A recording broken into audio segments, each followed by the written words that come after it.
Je pense que j'ai parlé de ce côté là parce que c'est mon meilleur profil. Ok. Salut tout le monde, j'espère que vous allez bien. Aujourd'hui c'est ma première vidéo que je poste sur YouTube et j'avais envie pour commencer de vous partager mon témoignage. Qui je suis, d'où je viens et comment j'ai rencontré Dieu, ma relation avec Dieu. Et je pense que pour une première vidéo c'est bien que je vous partage mon témoignage. Comme ça pour les gens qui me connaissent pas, vous allez apprendre à me connaître. Le plus important des choses, je peux vous parler de la personne qui a changé ma vie, qui est Dieu. Je m'appelle Sarah, j'ai 20 ans. Je suis née en France dans une famille vraiment chrétienne. Mon père était pasteur dans une église, ma mère servait un peu partout honnêtement, elle chantait, s'occupait de la jeunesse. Bref, il faisait vraiment plein de choses, je me rappelle pas de tout ce qu'il faisait. Tout ce que j'ai souvenir, c'est que j'étais très souvent à cette église-là. C'était comme ma deuxième maison. Mes parents m'ont toujours parlé de Dieu. Pour moi, la vie n'avait pas de sens s'il n'y avait pas de Dieu. J'ai commencé vraiment à avoir une relation avec Dieu quand j'avais 10 ans. J'avais reçu ma première Bible. D'ailleurs, elle est là. Je voulais vous la montrer. Elle est belle, hein? En tout cas, elle est toute petite. Je sais pas du tout comment je faisais. Oups. C'est tellement petit. Mais moi je me rappelle que quand j'avais 10 ans, je lisais cette Bible-là tous les soirs avant de dormir. Je croyais vraiment en Dieu, je lui parlais souvent. Je me rappelle que à chaque fois le matin, quand je me réveillais, je priais à Dieu parce que je voulais absolument entendre la voix de Dieu. Donc je me rappelle que je me réveillais le matin et je priais. J'étais genre, Seigneur s'il te plaît, parle-moi. Je restais comme ça pendant genre 5 minutes. Et j'écoutais. Les chrétiens, je sais que vous allez comprendre. Ceux qui sont pas vraiment chrétiens, peut-être ça va vous paraître vraiment bizarre. Et vous allez penser que je dis n'importe quoi. Mais moi je me rappelle qu'à ce moment-là, quand je priais, j'entendais rien. Et dès que je demande à Dieu genre de me parler, j'avais entendu un oiseau faire un chant. Et moi dans mon cœur d'enfant, j'avais vraiment senti que c'était Dieu qui me répondait et qui me disait je t'aime. J'avais couru dans la maison pour dire à mes parents maman, papa, Dieu m'a répondu. Bref, j'avais plein de petites anecdotes comme ça que j'ai vécues dans mon enfance avec Dieu, des miracles que Dieu a fait. J'avais un problème dans la tête, un espèce de bouton, on devait raser un peu de mes cheveux. Ça avait disparu du jour au lendemain parce que j'avais eu la foi que Dieu allait le faire. Depuis que je suis petite, j'ai vraiment eu cette fierté-là de croire en Dieu. Au primaire, je me rappelle, j'étais nouvelle. C'est ma meilleure amie qui me l'a rappelé d'ailleurs.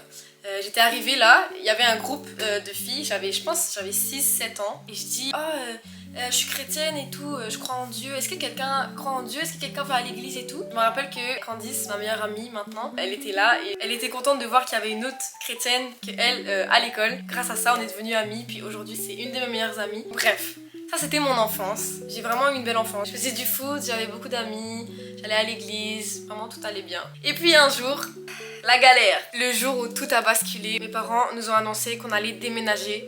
Mais on n'allait pas déménager dans la ville d'à côté ou dans le même pays. On allait déménager au Canada. Et ça peut paraître vraiment genre, ah ça va, t'as juste déménagé. Mais pour moi c'était tellement difficile, je me rappelle, j'avais la haine. J'étais en colère. Je comprenais pas pourquoi on déménage. On avait plein d'amis, on avait une église, mon père c'était un bon pasteur. Pour moi le Canada c'était le pôle Nord. J'allais quitter mes amis, j'allais quitter ma ville que j'aimais trop. En fait je l'ai vécu vraiment mal parce que c'est comme si on m'a arraché de là où je suis née. Mon père avait envie de faire des études théologiques. Je pense ça se dit comme ça. Mes parents m'avaient dit que c'était Dieu qui leur avait mis à cœur de déménager. Donc naturellement j'étais en colère contre Dieu. Je me suis éloignée de Dieu beaucoup mais j'aspirais à être proche de Dieu. Arrivée au Canada, je me sentais extrêmement seule. J'avais plus d'amis. Je n'enrichissais plus ma relation avec Dieu. Mes parents aussi, c'est difficile. Du jour au lendemain, je voyais plus trop ma mère parce qu'elle travaillait tout le temps. J'étais arrivée dans une nouvelle église où je connaissais personne. J'ai mis extrêmement de temps à me faire des amis. Et encore aujourd'hui, je galère. Première année d'école, j'étais perdue. Je sais pas si vous comprenez, mais je suis vraiment passée de la personne où tout le monde parlait à l'école. J'étais toujours beaucoup entourée à la personne qui était vraiment le fantôme de l'école. Genre, je n'existais pas. Jusqu'à secondaire 3. Donc j'arrive en secondaire 1. J'ai réussi à me faire une ou deux amies qui n'ont pas duré très longtemps. Et donc je me rappelle que la première année a été très difficile. J'avais vécu beaucoup de harcèlement. C'était des filles beaucoup plus âgées que moi. Ils me demandaient de rentrer chez moi, de retourner dans mon pays. Ils me lançaient des chewing-gums dans la tête. Franchement, c'était une année très difficile. Je rentrais chez moi, j'étais pas très heureuse. J'en voulais beaucoup à mes parents. Je disais souvent à mes parents que mes amis me manquaient, que je voulais retourner en France. Deuxième année, ça a été encore plus difficile. À l'école, j'étais dans une classe de garçons. C'était une classe de foot. On était deux filles et le reste, c'était que des garçons. Tous les jours, à partir du milieu de l'année, ils s'amusaient à rigoler sur mon physique. J'étais le clown de la classe. Je me prenais des commentaires du genre t'as pas de fesses, va faire des squats, mange un peu, tu ressembles à une feuille. Je me rappelle qu'ils caressaient le mur ou ils caressaient la table de la classe et ils me regardaient tous. Et c'était pas juste un, deux, trois gars, c'était vraiment la moitié de la classe qui faisait ça. Il y avait beaucoup de comparaisons aussi avec mon amie qui elle avait des formes. Petite anecdote juste pour que vous compreniez à quel point. Un jour je voulais jouer au ping-pong et il y a une personne qui avait dit ton amie elle peut jouer avec nous parce qu'elle elle est BONNE mais toi t'es pas du tout donc non tu peux pas jouer. Genre what? Bref, j'ai extrêmement perdu confiance en moi. Et à partir de cette année-là, j'ai commencé à chercher tout ce qui n'allait pas. Dans ma face, dans mon corps, ce que je devais changer. J'ai commencé à penser à la chirurgie très tôt. Des fois, je sortais pas parce que je me trouvais pas belle. J'avais 14 ans et je me rappelle, je commençais à faire des squats dans ma chambre. Je regardais des vidéos YouTube comment avoir des grosses fesses. Et c'est avec le temps que j'ai réalisé ça, mais à ce moment-là, le diable a vraiment réussi à me faire croire que les garçons, ce qu'ils aiment, c'est les formes, et que si tu n'as pas de forme, tu n'es pas belle, tu vas attirer personne, blablabla, blablabla, blablabla. Et donc après ça, j'ai commencé à recevoir des touchés, la goutte qui a fait déborder le vase. J'étais à mon casier, et je sais pas de où, il y a une troupe de gars qui est venue autour de moi. Et genre, ils tapaient sur les casiers et il y en avait qui tapaient genre mes fesses et tout. Je me rappelle que j'ai pris mon courage à deux mains et je suis allée voir le directeur. J'étais hyper gênée, mais je suis allée. Et le directeur il m'a dit les garçons sont comme ça, c'est l'âge, c'est la fin de l'année, on va pas pouvoir changer grand chose. Mais t'inquiète pas, l'année prochaine ils vont changer, ça va plus se produire. J'aurais dû porter plainte contre ce directeur. Moi j'avais 14 ans, on me dit que ça c'est des garçons, ils sont comme ça, faut les pardonner, ok, donc moi je retiens. Je pense que cette année-là, l'ennemi a vraiment attaqué qui j'étais, mon identité, ma valeur, ma beauté. Bref, un paquet de choses. J'avais vraiment ce manque d'amour, j'avais envie de me sentir aimée, j'avais envie de me sentir appréciée. J'avais envie de me sentir valorisée, qu'on me dise que je suis belle. Et je suis tombée aussi dans la dépendance affective. Ça a duré très très longtemps. L'année qui a suivi, je suis tombée amoureuse pour la première fois. Pour faire vite, j'ai pas envie de m'attarder sur ce sujet-là. J'ai sorti avec lui.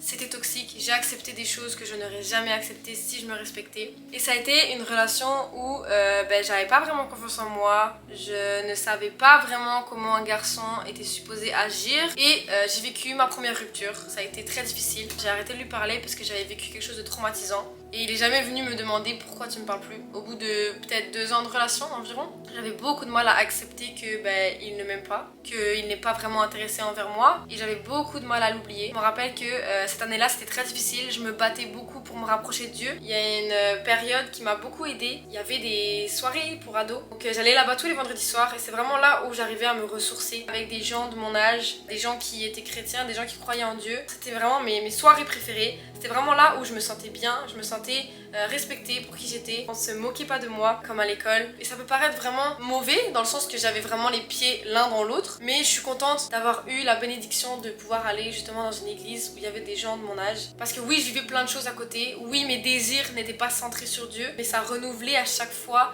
cette envie-là de oh, ok, il faut que je me rapproche de Dieu. Malgré tout, ça m'a aidée à rester réveillée dans ma vie chrétienne, on va dire. Bref, donc c'était vraiment une période où j'étais entre Dieu, entre mes envies, je me cherchais, c'était vraiment les montagnes russes. J'étais avec Dieu, boum, je retombais. J'étais avec Dieu, boum, je retombais. Et puis un jour, j'entends parler d'une école de disciples. Ça s'appelle Jeunesse en Mission, pour ceux qui connaissent pas. Donc c'est une école où on va t'outiller pendant 6 mois pour être un bon disciple de Jésus-Christ. Parce que tu as à être chrétien et tu as vraiment être disciple. Moi, ce que je veux dans ma vie, c'est être un disciple de l'Éternel. Être prêt à abandonner toutes les choses qu'il faut pour pouvoir mettre Dieu dans mes priorités. J'aspirais à être cette femme en Christ. Cette femme qui vit pour Dieu, qui marche pour Dieu. Donc je me suis dit, pourquoi pas aller faire une école de disciples pour me rapprocher de Dieu. Donc j'ai économisé, j'ai même fait une cagnotte pour ça parce que ça coûte un peu d'argent. Et donc juste avant de partir à l'école de disciples, j'ai rencontré un gars sur TikTok. J'avais 17 ans. Et bref, on est devenus hyper proches, hyper rapidement. Je savais au fond de moi qu'il était musulman et que ça allait être compliqué. Je me suis éloignée de Dieu parce que justement j'étais avec cette personne-là. L'école des disciples a commencé et j'étais en relation avec ce gars-là, donc du coup à distance. Et je me rappelle que la 2e semaine de Jeunesse en Mission, Dieu m'avait parlé, on faisait un jeûne de tout, on était dans la forêt pendant 1 semaine. Et je me rappelle qu'il y avait un exercice qu'on devait faire. On devait demander à Dieu, qu'est-ce que tu veux que j'abandonne pour me rapprocher de toi? Et moi, je suis allée dans la forêt, j'ai posé cette question-là à Dieu. Et Dieu m'avait répondu d'un coup, je veux que tu quittes ce garçon.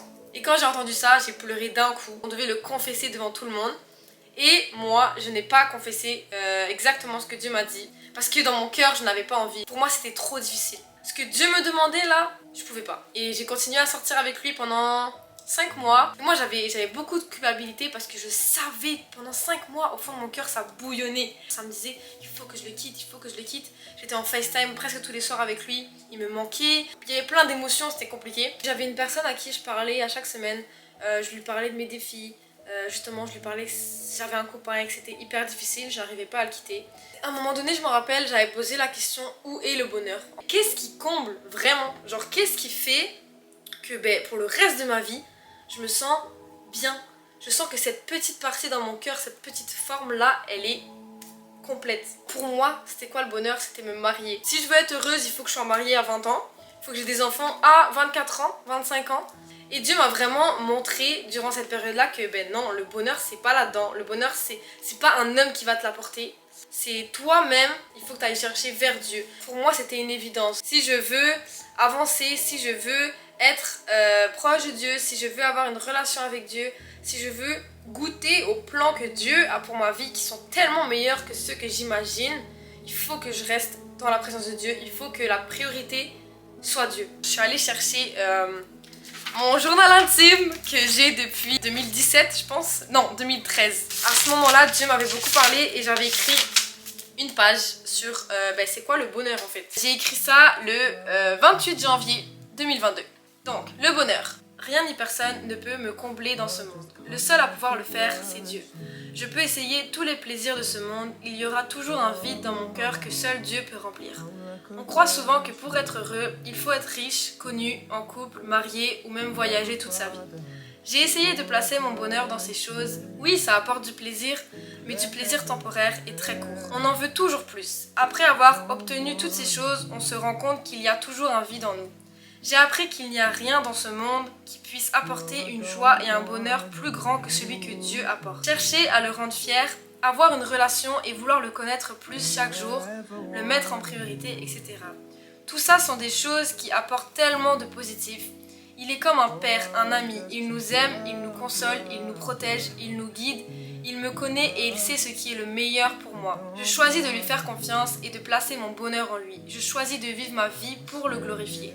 Même quand il y aura des moments difficiles, même quand je me sens seule, même si j'ai mal, je veux que Dieu soit ma priorité car lui seul ne m'abandonnera jamais. Je peux lui faire confiance. Donc voilà, c'est 2 petites pages que j'ai écrites quand j'avais 18 ans.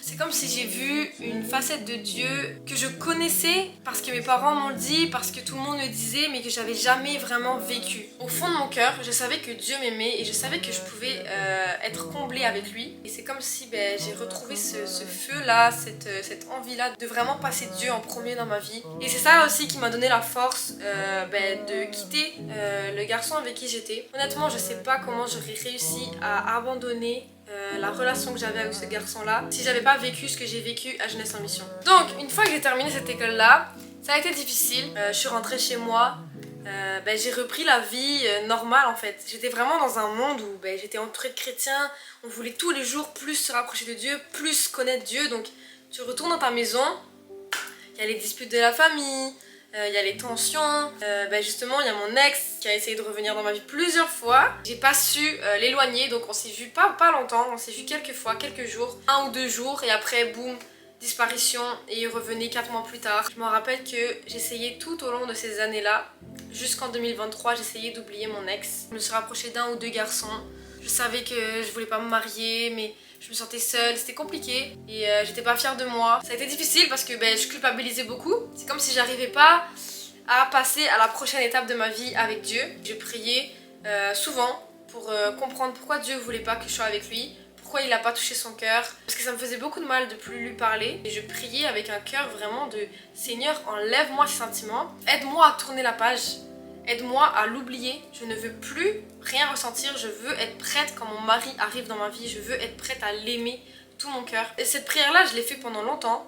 Et un jour, j'ai vu des photos qu'une fille m'a envoyées de mon ex. De lui qui était en train de me tromper avec plein de filles, mais vraiment plein de filles. C'était assez traumatisant, ça a été vraiment une période très difficile pour moi après. Oui, ça m'a brisé le cœur, oui, j'ai dû reconstruire toute ma vision sur l'amour parce que il y avait une grande partie que j'avais basée sur cette relation-là. C'était la première fois de ma vie où je me sentais aimée, où je me sentais respectée. Et c'est comme si tout ce rêve-là s'était écroulé d'un coup. C'est pour ça que Dieu, dès le début, il m'avait montré des choses. Dieu m'avait montré des rêves même. Je vous en ai pas parlé parce que je vais vous en parler dans une autre vidéo. Et je me rappelle qu'après avoir vu tout ça, j'étais en colère contre les hommes. J'ai vraiment prié pour que Dieu m'aide à surmonter cette colère-là. Parce que non, les hommes sont pas tous les mêmes. Non, les hommes sont pas tous des trompeurs, des menteurs, des manipulateurs. Je sais que Dieu a un mari pour moi et je ne laisserai pas l'ennemi me faire croire que jamais de la vie un homme va m'aimer à ma juste valeur. Pendant cette période de célibat, j'ai vraiment prié pour justement que Dieu me guérisse de ce que j'ai vécu dans ma dernière relation. Et Dieu a vraiment restauré cette vision-là. Aujourd'hui, je crois vraiment que c'est pas mon passé qui va définir justement la manière dont je dois être aimée. Oui, j'ai pas eu d'exemple parfait de comment un homme devrait m'aimer et devrait se comporter avec moi. Mais je pense qu'en Dieu, je l'ai trouvé et il continue de me le montrer à chaque jour. J'ai aussi prié pour que Dieu me montre comment lui me voit, que quand je me regarde dans le miroir, que je ne vois pas comment les autres me voient, mais comment Dieu me voit. Je suis une créature merveilleuse, j'ai une belle personnalité, Dieu m'aime, Dieu m'a fait comme je suis, il m'a créé à son image et que vraiment à chaque fois que je me regarde dans le miroir, c'est ce que je vois. Apprendre à m'aimer, apprendre à me respecter, apprendre à me connaître, c'est quoi mon identité en Christ? Pourquoi je suis sur terre? C'est quoi l'appel que Dieu a pour ma vie? Et donc c'est durant cette période-là que vraiment ma vie est allée en avançant. Enfin, j'encourage toutes les personnes qui ont vécu un peu la même chose que moi à passer du temps dans le célibat. C'est vraiment important que tu prennes un temps pour toi et de vraiment reconstruire en fait cette confiance-là. Apprendre à vous connaître, apprendre à vous aimer, apprendre à vous respecter, apprendre à mettre vos limites. Ok, ça j'accepte pas, ça j'accepte. Ça c'est des choses importantes, c'est des choses qui vont vous amener à un autre niveau de votre vie et à un autre niveau dans votre relation avec Dieu aussi. Et aussi un autre message que je peux dire, c'est que si en ce moment tu es dans une relation, tu sens que Dieu te montre que il faut que tu arrêtes cette relation-là pour quelle que soit la raison. Peut-être t'es pas prêt, peut-être c'est pas la bonne personne pour toi, peut-être il voit des choses comme moi il a vu pour moi que toi tu n'as pas vu. Il faut que tu lui fasses confiance. Et je sais que c'est difficile, je sais que c'est vraiment difficile, mais c'est ça la confiance, c'est ça la foi. Des fois tu peux pas tout comprendre, mais il faut que tu saches que Dieu t'a créé. Dieu te connaît mieux que toi-même et Dieu sait ce qui est bon pour toi. Je vous encourage à lui obéir. Je vous encourage à vous relever quand vous tombez parce que oui, vous avez vu, moi, je vous ai skippé plein de détails, mais ça a été vraiment les montagnes russes, ça a été difficile. Les relations, c'est vraiment quelque chose qui peut t'éloigner de Dieu. C'est vraiment quelque chose qui peut te détruire, te traumatiser, briser ta vision de l'amour. Parce qu'il faut savoir que la chose la plus importante pour Dieu, c'est l'amour. Un des commandements les plus importants pour Dieu, c'est aime ton prochain comme toi-même. Imagine si ta vision de l'amour est détruite. C'est sûr c'est compliqué de réapprendre à t'aimer, d'apprendre à aimer Dieu même, d'apprendre à aimer les autres. Pour finir, si jamais vous ne connaissez pas Dieu, vous encouragez à lui demander. Je sais que c'est quand vous n'avez jamais prié, vous n'avez jamais parlé à Dieu, c'est un peu bizarre, ça peut paraître bizarre. Va dans ta chambre, ferme la porte et juste prie. Demande à Dieu, Seigneur, montre-moi qui tu es, montre-moi comment je peux te trouver. Et tu verras vraiment, je prie pour que Dieu te réponde et je crois que Dieu va te répondre. Je vais sûrement faire une autre vidéo où je vais plus parler précisément des relations, des leçons que j'ai appris de ça. J'ai extrêmement de choses à dire, j'ai vraiment vécu des choses de malade, surtout dans ma dernière relation que j'ai eue. Honnêtement, là c'est la fin de la vidéo et je suis en train de me demander comment je vais faire pour monter tout ça. Parce qu'il y a des fois où j'ai oublié de dire des choses, donc du coup j'ai essayé de les raconter à la fin et je me suis dit que je vais les coller au début. Enfin bref, j'espère que vous avez aimé quand même, j'espère que vous avez suivi. Si jamais vous avez des questions, n'hésitez pas à les poser dans les commentaires, ça me fera plaisir de répondre. Si jamais vous avez aimé la vidéo, n'hésitez pas à mettre un like et à vous abonner, ça fera super plaisir. Sinon je vous souhaite vraiment que du bonheur et que Dieu vous bénisse. Bye bye.